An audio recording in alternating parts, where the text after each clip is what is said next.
Ok, eccoci in garage, adesso siamo qua con la moto e andremo a togliere completamente tutte le plastiche, toglieremo il serbatoio, la sella e la faremo completamente nuda.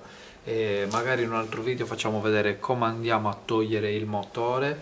E in questo cercheremo di togliere anche lo scarico, così da poter dare una pulita e poter montare quello nuovo. Adesso la facciamo completamente nuda per poter mettere l'impianto elettrico. Poi gli daremo una pulita al serbatoio interno, lo svuotiamo tutto, gli diamo una pulita e come ho detto proviamo a togliere anche il motore per poter dargli una, non so, una pulita generale, uno sguardo. Questo vediamo in un prossimo video, non mi sento ancora sicuro di togliere completamente il motore, però adesso andremo a togliere tutto quello che c'è attorno. Ok, iniziamo assieme lo smontaggio del CR. Anche per me è la prima volta che lo smonto, non ci ho ancora messo le mani a parte per fare la piccola guida per la cover del serbatoio.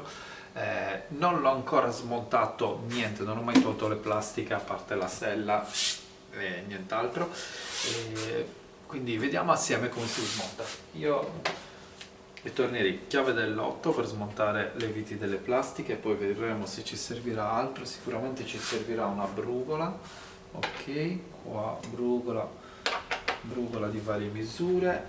Ok, vedo che ci serve una brugola di 4 mm.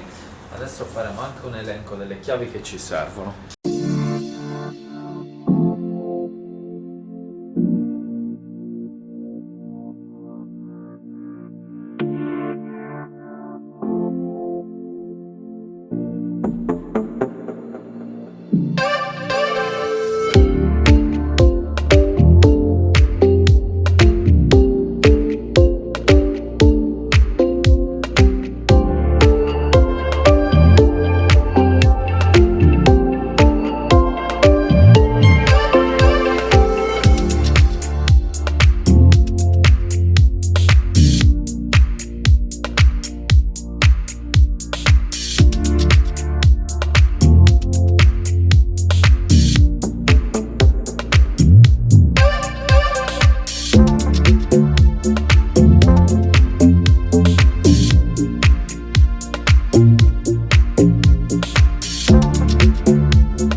Bene ragazzi, siamo arrivati al termine di questo video, spero che vi sia piaciuto, mettete un like e grazie come sempre, ciao da Lucky World.